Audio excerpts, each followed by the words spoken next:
Russia and Ukraine exchanged hundreds of prisoners of war yesterday, the largest such swap since Russia launched its invasion more than 3 years ago. But despite hopes that a brief Easter truce might open the door to lasting peace, both Kyiv and Moscow are accusing each other of breaking the ceasefire.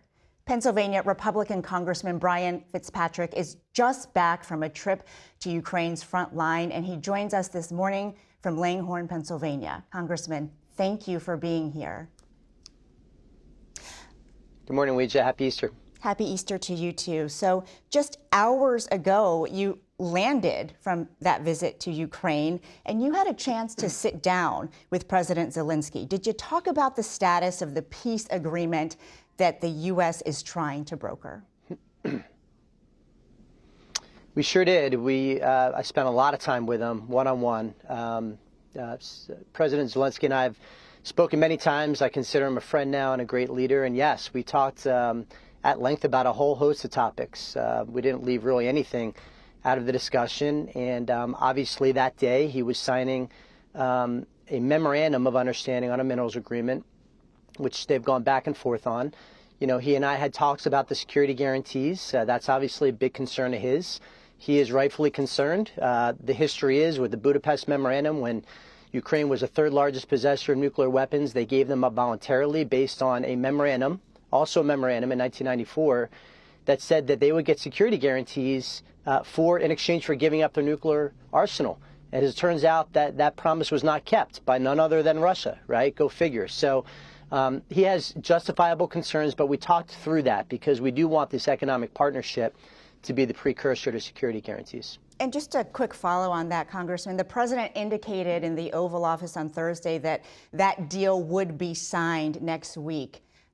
Do you know if that's true? Well, that remains to be seen, and it depends on what's in the deal. So what President Zelenskyy made clear to me, as he has many times, is that certain agreements can be signed by his finance minister and Secretary Bessent. But if it's worded differently, if there are specific numbers, for example, that's something that needs to go through his parliament and potentially our Congress if it's fashioned in terms of a treaty. So a lot of it's going to depend on the details and what is actually in it in terms of what's required for approval. Okay, so we'll wait to see that. You just talked about all the frustration that Zelenskyy continues to express, and he did so with regard to this Easter ceasefire. If these two countries can't even get through a holiday ceasefire, how realistic is a 30-day pause, not to mention the end of a war anytime soon?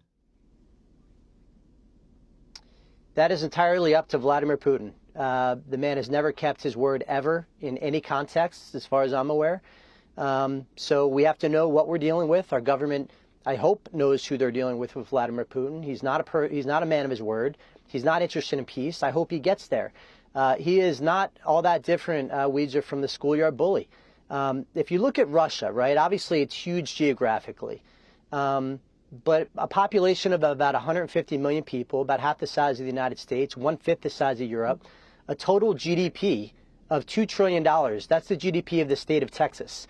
So they are large, but they're weak, and they're proving that weakness by the fact that they can't even successfully prosecute a war against a much weaker neighbor. So we got to stop, being fearful or bowing down to Russia. We need to stand up to Russia. We need to defend Ukraine, support Ukraine. And if it's done the right way, this will end positively. It's all about peace through strength.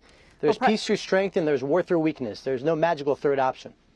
Well, President Trump and Secretary of State Rubio have said that the U.S.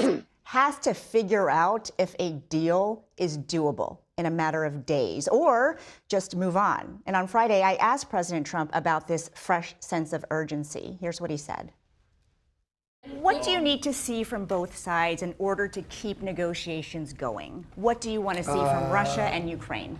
I have to see. My whole life has been one big negotiation, and I know when people are playing us, and I know when they're not, and I have to see an enthusiasm to want to end it.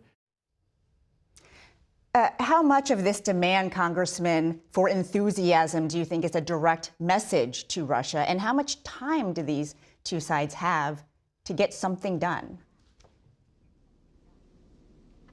Well, I hope it's directed to Russia. I think it is directed to Russia. I can tell you, President Zelenskyy, the Ukrainian people, I know them well. I've lived there as an FBI agent. I was assigned there as a working Russian counterintelligence.